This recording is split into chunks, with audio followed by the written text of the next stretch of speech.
Hi friends, இது Sandhya healthy cooking channel.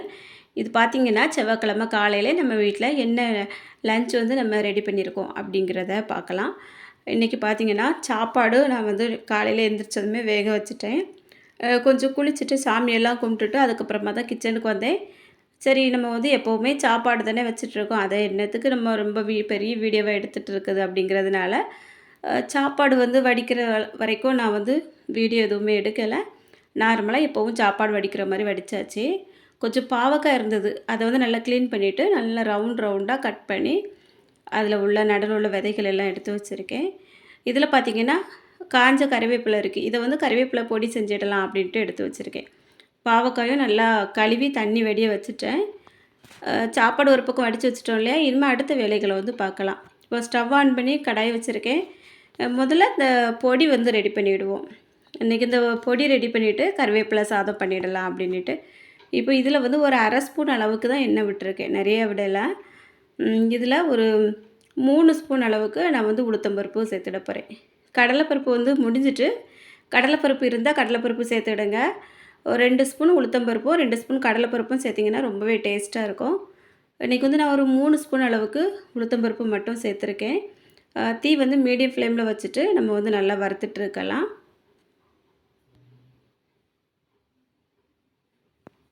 காரத்துக்காக 3 வத்தல் மட்டும் சேர்த்துருக்கேன். என்னால் நல்லா நீட்ட வத்தலாக இருக்குது. காரம் இதிலே இருக்கும். இது இந்த அளவுக்கு இருந்தால் போதும் அப்படிங்கிறதுனால 3 வத்தல் சேர்த்துட்டேன். நீங்கள் கொஞ்சம் காரம் இல்லாத மிளகாய் எடுத்தீங்க அப்படின்னா கூட 1 2 சேர்த்துடுங்க. இப்போ இதில் 1 ஸ்பூன் அளவுக்கு மல்லி சேர்த்துட போகிறேன். நம்ம வெறும் மல்லி வாங்கி வச்சுருப்போம் இல்லையா, அதில் 1 ஸ்பூன் சேர்த்துருக்கேன். அதே நல்லா அப்படியே அந்த சூட்டிலே வறுத்துட்டு, இப்போ இதில் ஒரு அரை ஸ்பூன் அளவுக்கு ஜீரகம் சேர்த்துருக்கேன். இப்போ இதெல்லாம் சேர்த்து நல்லா வறுத்து எடுத்துக்கிடலாம். கொஞ்சமாக ஒரு 1/4 ஸ்பூன் அளவுக்கு அந்த காயம் சேர்த்துடுங்க. அப்படி காயம் நான் தூளாக தான் சேர்த்துருக்கேன். நீங்கள் கட்டி காயம் இருந்தாலும் அதையும் சேர்த்துடுங்க. நம்ம வறுக்கும்போது நல்லாவே வறுபட்டு வந்துடும், அரைக்கும்போது சரியாக இருக்கும். இப்போ எல்லாமே சேர்த்து கொஞ்சம் நல்லா வறுபட்டதுக்கப்புறமா அந்த காய வச்ச கறிவேப்பிலை இருக்கு இல்லையா, அது ஒரு நல்லா 2 கைப்பிடி அளவு இருந்தது காஞ்சதுக்கப்புறம். அதையும் இதில் சேர்த்துட்டு கொஞ்சம் கல் உப்பும் சேர்த்துருக்கேன். கல் உப்பு 1 ஸ்பூன் அளவுக்கு சேர்த்துருப்பேன். இப்போ இதை நல்லா மிக்ஸ் பண்ணி விட்டுறலாம். இப்போ இதில் பார்த்திங்கன்னா அந்த எண்ணெய் இருந்த மாதிரியே தெரியாது, ஏன்னா கொஞ்சமாக தான் சேர்த்துருந்தேன். அதனால் இன்னுமே கொஞ்சம் எண்ணெய் சேர்த்து நம்ம வறுத்தோம் அப்படின்னா இன்னும் நல்லா டேஸ்ட்டாக இருக்கும்.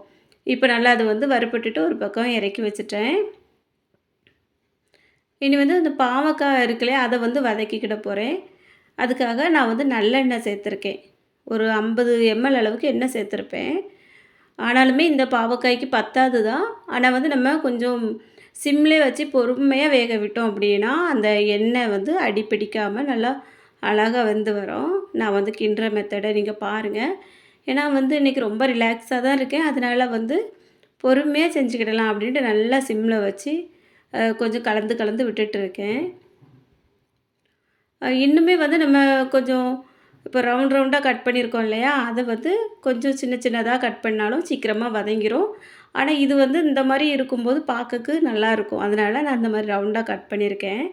இப்போ அந்த வருத்தம் பாருங்க, அந்த கறிவேப்பிலை பொடி செய்கிறதுக்கு அதை ஃபேன் காற்றுல கொஞ்சம் ஆற வச்சுட்டு வந்துடலாம். ஏன்னா இந்த பாவக்காய் ரெடி ஆகிறதுக்குள்ளாடி நம்ம அதை பொடி பண்ணி எடுத்து வச்சுக்கிட்டோம் அப்படின்னா சாதத்தையும் ஒரே டைமில் கலந்து விட்டுறலாம். அதனால் அதை ஃபேன் காற்றுல ஆற வச்சுட்டு வந்துட்டேன்.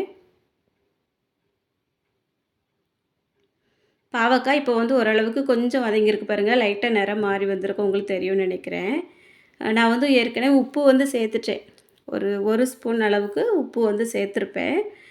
இப்போது இதில் 1.5 ஸ்பூன் அளவுக்கு குழம்பு மசாலா சேர்த்துருக்கேன்.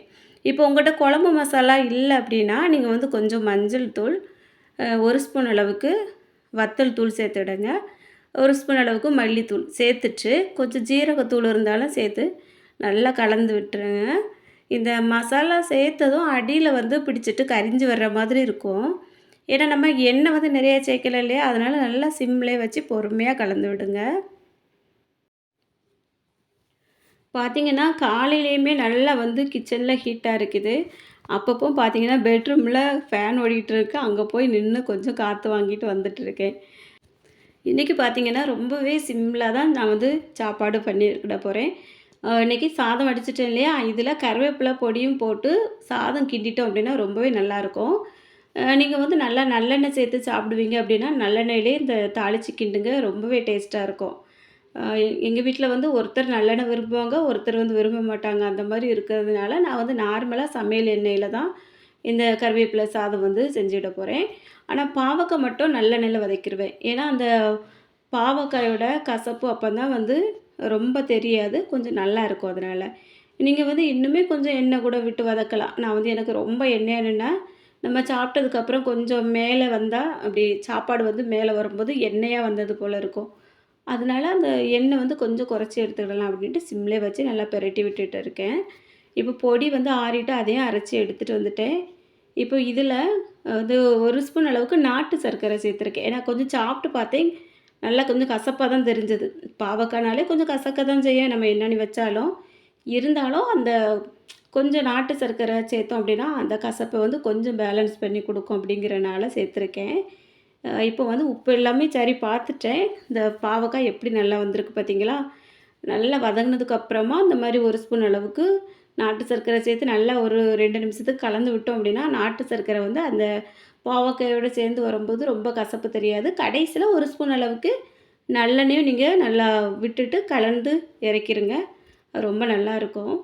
இப்போ வந்து ஸ்டவ்வை ஆன் பண்ணி எண்ணெய் ஊற்றி கடுகு, உளுத்தம்பருப்பு எல்லாமே போட்டு தாளிச்சிட்டு, அதில் வந்து ஒரு வத்தலும் போட்டு தாளிச்சிட்டேன். கொஞ்சம் கறிவேப்பிலை போட்டுட்டு, அதுக்கப்புறமா இந்த சாதம் இருக்குது பாருங்க, அது ஒரு 2 பேர் சாப்பிட்ற அளவுக்கு எடுத்து அதில் சேர்த்துருக்கேன். அதுக்கு மேலே ஒரு 3 ஸ்பூன் அளவுக்கு நம்ம பொடி பண்ணி வச்சுருக்கோம் இல்லையா, கறிவேப்பிலை பொடி, அதை வந்து நல்லா கலந்து உப்பு வந்து நான் சாப்பாட்லேயும் உப்பு போட்டு வடிச்சிருக்கேன். இந்த பொடியிலையும் உப்பு சேர்த்துருக்கேன். இதுக்கு ஒரு டைம் கலந்ததுக்கு அப்புறமா உப்பு காணுமா அப்படிங்கிறத பார்த்துட்டு, நம்ம மேலாட்டில் கொஞ்சம் பொடி உப்பு சேர்ந்து நல்லா கலந்து விட்டுடலாம். இப்போ பார்த்தேன் கொஞ்சம் உப்பு வந்து கம்மியாக இருந்தது. பொடியும் கொஞ்சம் இன்னும் சேர்த்தா நல்லாயிருக்கும் போல இருந்து. இன்னும் ஒரு 1/2 ஸ்பூன் பொடியும் சேர்த்துட்டு, கொஞ்சமாக உப்பு மேலாட்டில் சேர்த்துட்டேன். இப்போ இதை நல்லா கலந்து விட்டுறலாம். கலந்து விட்டு நம்ம பொடியும் சாதமும் நல்லா சேர்ந்து வரும் பாருங்க. அப்போது அது வாசமுமே அவ்வளோ அழகாக இருக்கும். இதில் கடைசியில் ஒரு 1/2 ஸ்பூன் அளவுக்கு நெய் வந்து சேர்த்துடலாம். நெய் சேர்த்துட்டு நம்ம இதை நல்லா பிரட்டி விட்டு அதுக்கப்புறமா ஆஃப் பண்ணி இறக்கிற வேண்டியதுதான். இந்த சாதம் பார்த்திங்கன்னா ரொம்பவே நல்லாயிருக்கும். இப்போ கறிவேப்பிலை அப்படின்னாலே நிறைய பேர் வந்து சாப்பாட்டிலேருந்து எடுத்து ஒதுக்கி வச்சுருவாங்க, எண்ணத்தில் நம்ம சேர்த்து கொடுத்தாலும். அப்படி இருக்கிறவங்களுக்கு வந்து இந்த மாதிரி பொடி பண்ணி அதை நம்ம சாதத்தில் கலந்து கொடுத்தோம் அப்படின்னா, அதை அவங்க வந்து தெரியாமையே சாப்பிட்ருவாங்க. அதே மாதிரி குழந்தைங்களுக்கும் இந்த மாதிரி கலர் கலராக வெரைட்டி ரைஸ் வந்து பண்ணி கொடுத்தா, சின்ன குழந்தைங்களுமே கொஞ்சம் விரும்பி சாப்பிடுவாங்க. பச்சை கலரு, சிகப்பு கலர் அந்த மாதிரி ஒன்றொன்னா நம்ம அந்த சாதத்தில் சேர்த்து கொடுக்கும்போது அவங்களுக்கும் கொஞ்சம் இன்ட்ரெஸ்ட்டாக இருக்கும். நீங்கள் இந்த மாதிரி ஸ்கூல் போகிற பிள்ளைங்களுக்கு செஞ்சு கொடுத்து விடுங்க. இப்போ வந்து அதையே நான் வந்து இறக்கி ஒரு பக்கம் வச்சுட்டேன் மூடி போட்டு. இப்போ வந்து கொஞ்சம் வத்தல் இருக்குது, இதையும் பொரித்து எடுத்துக்கிட போகிறேன்.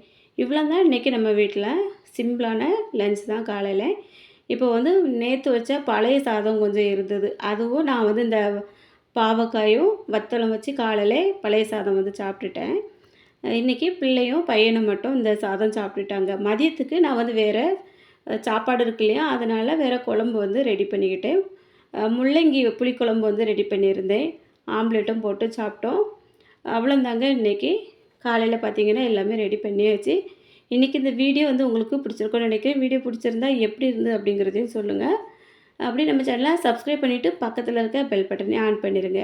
இது வரைக்கும் இந்த வீடியோ பொறுமையாக பார்த்த எல்லாருக்கும் ரொம்ப ரொம்ப நன்றி. வணக்கம்.